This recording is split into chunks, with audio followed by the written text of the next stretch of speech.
Either way. There you go. Good afternoon, everyone. Welcome to Community Book Center. Community Book Center is honored to be hosting today Sister Leah Henderson. She's the author of the new children's picture book, Daddy Speaks, Love of Love. And we're looking forward to having her share with us part of her motivation for writing this book, because when we talk about Daddy Speaks Love, we know about our fathers, or those who have acted as father figures in our lives and even in our communities. So we are grateful to have this opportunity to celebrate and elevate the men in our lives, in our community, who have protected us, who have guided us, who have nurtured us, who have educated us. And so without any further ado, we want to bring Sister Leah forward and thank her for her work. In addition to this book, she's had other children's books, and she works as a mentor with at-risk teens.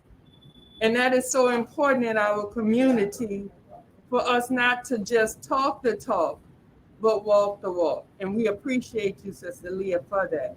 Again, welcome to Community Book Center. Thank you, everybody who's tuned in.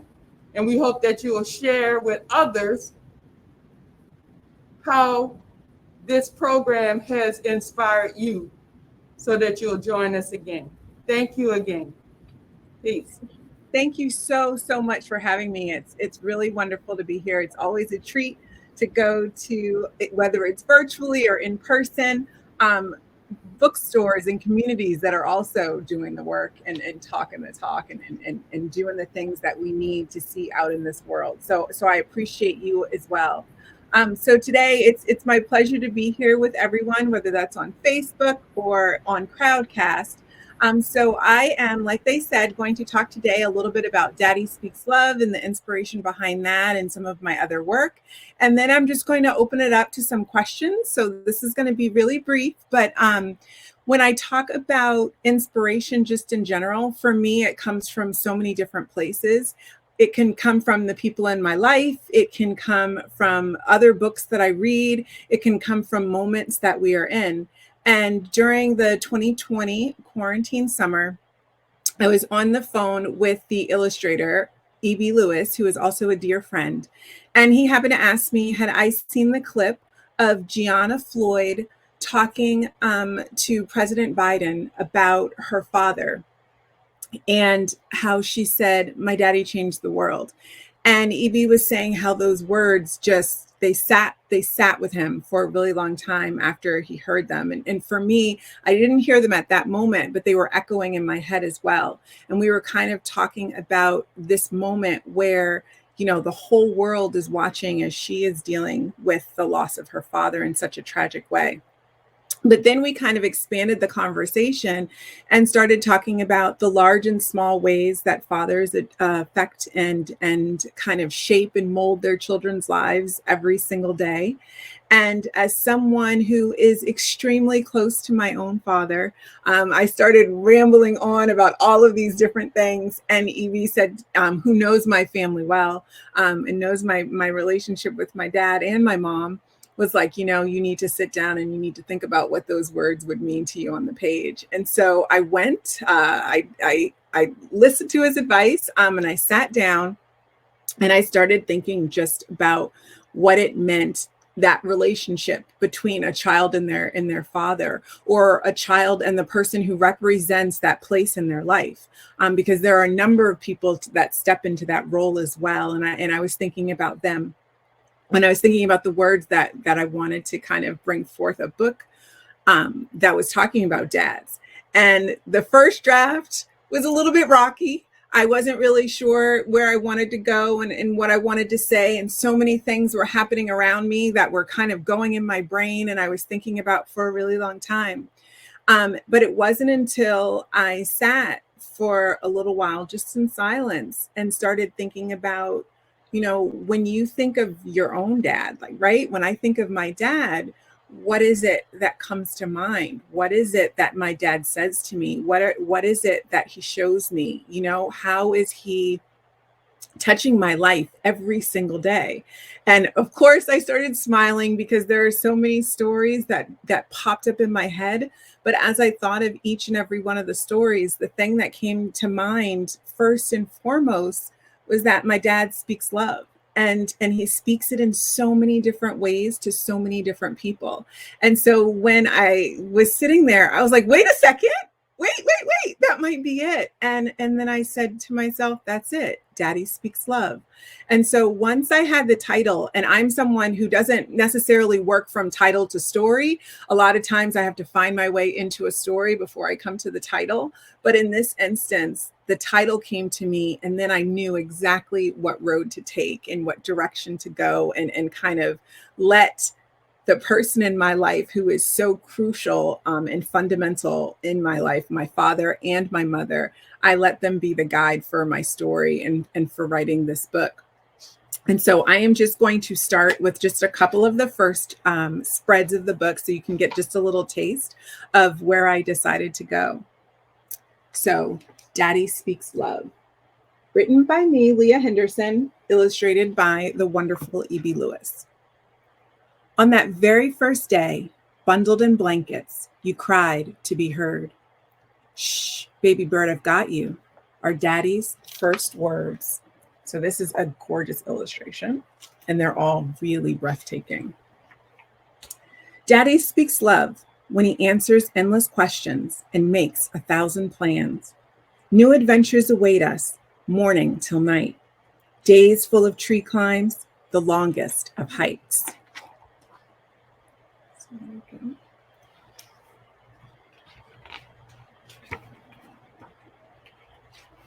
Of tea parties, painted nails, doing whatever we like. Daddy speaks truth, not ignoring slips, spills, or scratches. They're part of life, little one. Go ahead, make mistakes. Daddy speaks joy in tickles and giggles, squishy hugs we share. When Daddy speaks comfort, I'm so glad he's here. Shadows slip away as he tucks me in tight. Monsters will vanish as he wishes me good night. Daddy speaks learning when he says, listen up. This world isn't always fair. This world isn't always kind. And this you'll need to know. He speaks what he's seen. He speaks because he must. So I'm going to stop there and kind of talk about the direction that the book has a turn. And when I was thinking about the examples of my dad, I started with the things that we always think of when we think of loving fathers, right? Like spending time together, going out and exploring together, answering all of our questions and not really getting tired when we keep asking them. Someone who, is that knight in the dark, when we see shadows.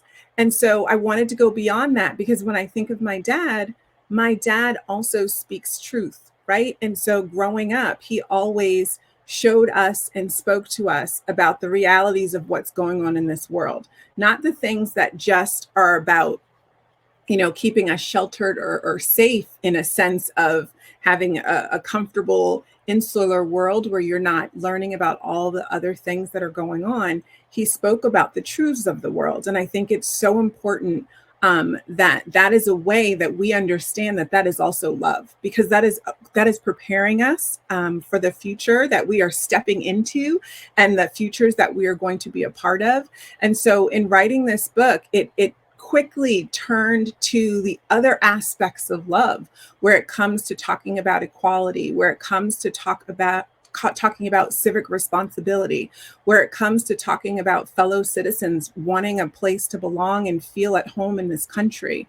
And so the book kind of ballooned into something more for me. It ballooned into kind of what I hope we all want to stand for, right? All the truths of the world that we want to be a part of, and in terms of making a better world, and in a world that is safe and loving for all of us, and a world that everyone is speaking love into. And so that's where this book came about. It got sparked from that conversation.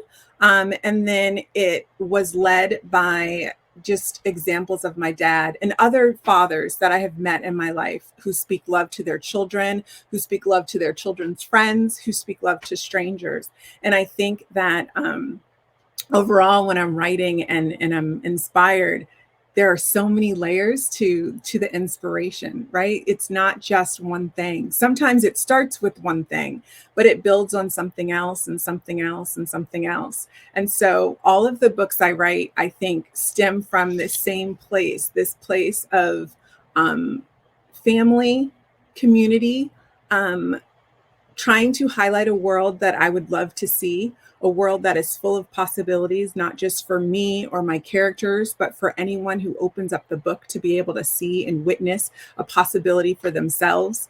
And I think that writing is this beautiful thing where you get to kind of, I don't know, all the things that are roaming around in your head, the voice that you might not use in the outside world, but the voice that you want to capture, you can put it in your pages, you can put it in your stories in different ways. And so I feel like if you read any of my books, whether it's Daddy Speaks Love or The Magic in Changing Your Stars, which is about a little boy named Ailey who wants to get up on the stage and be in his school's production of The Wiz. But of course, Ailey doesn't practice. So he quickly falls on his face and does not do a very good job. And he confides in his grandfather that he did not have the courage to kind of, do it again. And his grandfather told him about these magical tap shoes that he got from Bojangles Robinson, who was a famous tap dancer, Hollywood actor, Broadway performer. And these magical tap shoes are going to help Ailey figure out how to help his grandfather change his stars, but also Ailey change his stars. And so the book has time travel in it where Ailey goes back to 1930s Harlem. So there's a whole bunch of Black culture, Black excellence. There is, making mistakes and trying again.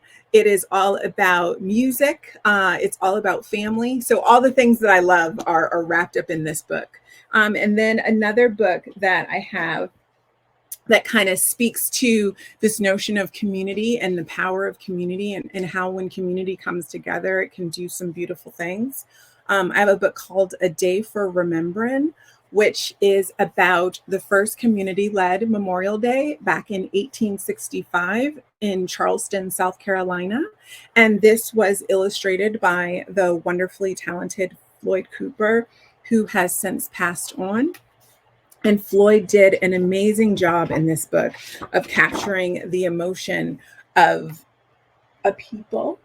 So in this book, it is a fictionalized version of when 10,000 formerly enslaved men, women, and children and Union loyalists marched to decorate the graves of fallen Union soldiers during what is known as the First Decoration Day.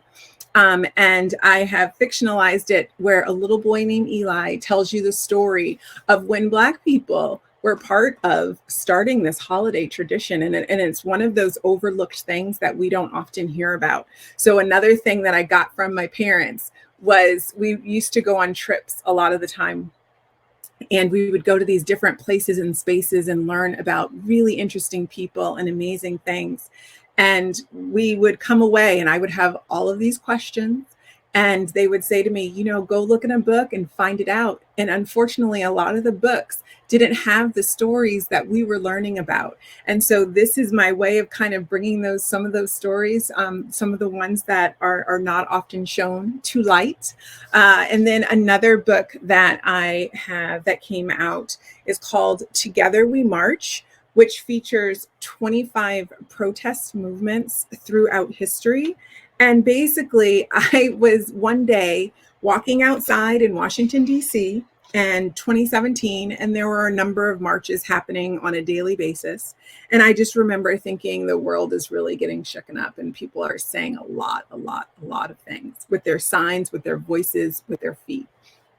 And then I came a couple months later to a Google Doodle of the silent parade of 1917, where 10,000 African Americans walked in silence down Fifth Avenue in New York in protest of lynching and other injustices. And I remember seeing all of these people saying, I've never heard of this event. Why have I never heard of this? And as somebody who always wants to highlight these moments that I think absolutely should be highlighted and noted. And it's also a precursor to a lot of the marches that were happening during the Civil Rights Movement, because this was the first time Blacks went to the streets and protest. And so I wanted to expand that and look at other marches throughout the world that have had impacts on groups of people, on societies, on, laws being changed, on kind of awareness in general. And so this is illustrated by Tyler Federer, and it is capturing moments in history that in a lot of ways kind of overlap, and some of the themes overlap as well. Different communities speaking out about it, different things. So you have the March of the Mill Children, which was about children's rights and exploitation with working. You have things like the Children's March in Alabama. You have the Capitol Crawl, which was trying to get the ADA passed for access and disability rights. You also have things about, our environment, whether it's Earth Day or some of the more recent marches. There are marches about gun control. There are marches about animals. There are marches about different levels of rights throughout the book. And I thought it was really important to showcase like different beats of people and why some people decided to stand up and speak out for the very first time. So it's not just about all of the people that we often hear about who have done these remarkable things. It's about everyday citizens who said enough is enough, and I'm ready to take a stand, and I'm ready to use my feet, my voice, my sign to speak out against what I feel is unfair. And so that is another project that is near and dear to me. So basically, all of the books that I write have the same overlapping themes, and you can pretty much find every single one of them in Daddy Speaks Love. So thank you so much for listening to like just a short talk of kind of what inspires me to write and some of the books that I have. And the books that are coming in the future still speak about some of those same topics. If anyone has any questions for me, I would truly be honored and happy to answer them. So thank you so much for joining me. And thank you for that. That was lovely. Hello, everybody. My name is Sergio, and I help here at Community Book Center. And if I could, while I would look to see on our Facebook Live if there are questions. I'm an immigrant, and I discovered books on my own. I didn't grow up with bedtime stories, any of that. My father was always working. And so I just love that image of whispering stories into children's ears. And as a children's author, I'm just so incredibly moved right now at knowing that these words will be whispered, will be shared, will be celebrated into children's ears, who will then take that message, rooted in their hearts, rooted in such a beautiful way, and continue to share that with more. What a beautiful gift and what a beautiful legacy. So, on a personal level, I'm being very upfront here. I'm incredibly moved. So thank you for that. Thank you. And I don't see anything here.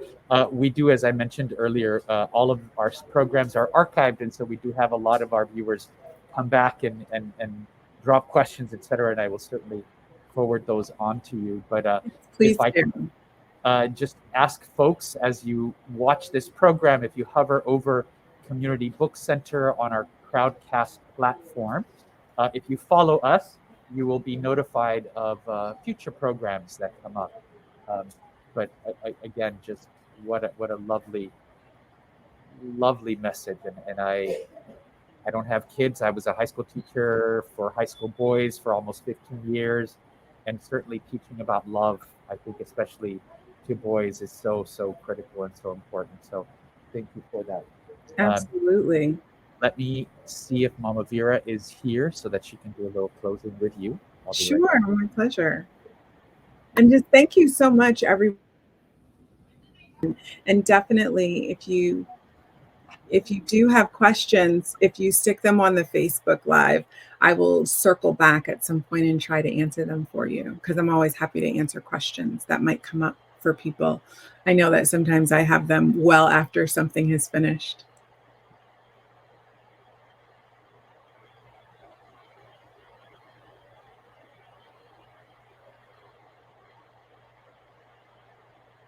And yes, the illustrations are amazing. They are absolutely amazing in Daddy Speaks Love. Do I have a favorite place to visit? You know what? I think one of the things about being a storyteller is that you kind of grow attachments, especially to the places that you've gone. I should say it this way: the places that you've gone where you've had like an experience. And when I say experience, I mean like those experiences that could not be replicated anywhere else in the world, right? Just those are the kinds of places that are high on my list. So when I think of my favorite places, one of my favorite places is Oman. I got to go swimming there off of a dhow, off of a big boat in the water, and it was just beautiful. I was with my family and some family friends. That has a touch point for me. Going to Timbuktu has been was an amazing experience, and just to kind of be at the seat of where education was truly happening, and so many people from around the world were coming to step on those stones to learn from those men that were documenting history, men and women that were documenting history back then. And then I'm very fond of the Amalfi Coast in Italy, but I could go on and on for so many reasons about some of the places that I love. My family, like I said, we're big travelers. My parents have gone to more than 60 countries, but I'm around 60 or so myself. So traveling is in my blood. So to ask me my favorite place is probably like asking me my favorite story. But thank you for that question.